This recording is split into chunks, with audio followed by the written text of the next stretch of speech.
Hello everyone welcome to MCQ Pathshala. आज आम geography से क्वेश्चन देखा जहाँ मैक्सिमम जन भूल करते ताले देरी न करी चलते आरंभ कर।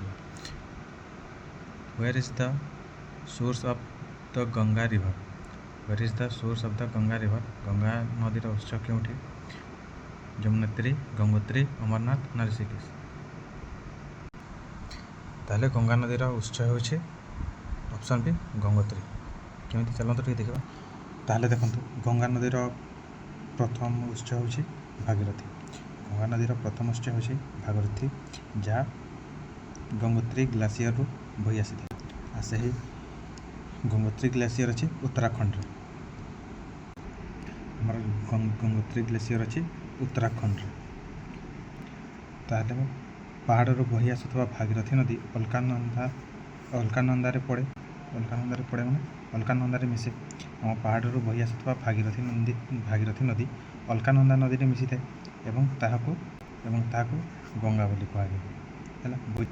गंगा नदीर प्रथम उत्स होछि गंगोत्री नदी भागीरथी नदी अलकानंदा सहित मिसी ताको गंगा बोली कहुए।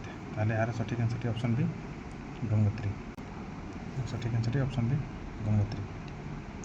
Which is the largest desert in the world? पृथ्वीर सबुठार बड़ मरुभूमि क्योंटी? सहारा मरुभूमि, गोबी मरुभूमि, कालाहारी मरुभूमि ना अंटार्कटिक मरुभूमि? यार सठिक आंसर कौन?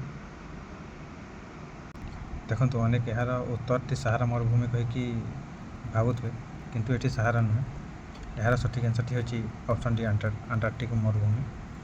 कहीं कहूँ देखो मरुभूमि माने केवल बाली थिबा स्थान नुहे जो स्थान में वर्षा अत्यंत कम होता है। मरुभूमि माने केवल बाली थिबा स्थान नुहे जो स्थान में वर्षा अत्यंत कम होता है। वर्षक हार 250 mm रु भी कम होता है ताको मरुभूमि कहुए। ताले सही स्थानटी ठंडा भी हो पारे और सही स्थानटी गरम भी। ताले सहारा होची पृथ्वीर सबुठार बड़ गरम मरुभूमि स्थान। पृथ्वीर सबुठार बड़ गरम मरुभूमि स्थान। यार आकार प्राय 9.2 मिलियन स्क्वायर किलोमीटर। कहा सहारा मरुभूमि तार आकार होची 9.2 मिलियन स्क्वायर किलोमीटर किंतु अंटार्कटिक मरुभूमि होची तारटा सेटा होची 14 मिलियन स्क्वायर किलोमीटर। ताले आकार दृष्टि कोड़ा अंटार्कटिक मरुभूमिटा बड़ होची। ये अंटार्कटिक रे वर्षापात हुए नहीं। ये बरफ अच्छे किंतु ये वर्षापात हुए नहीं और यह शुष्क अंचल भाव में जनाशुना से यार सठिक आंसर होची कौन? Option B Antarctic desert. ठीक अच्छे, थैंक यू।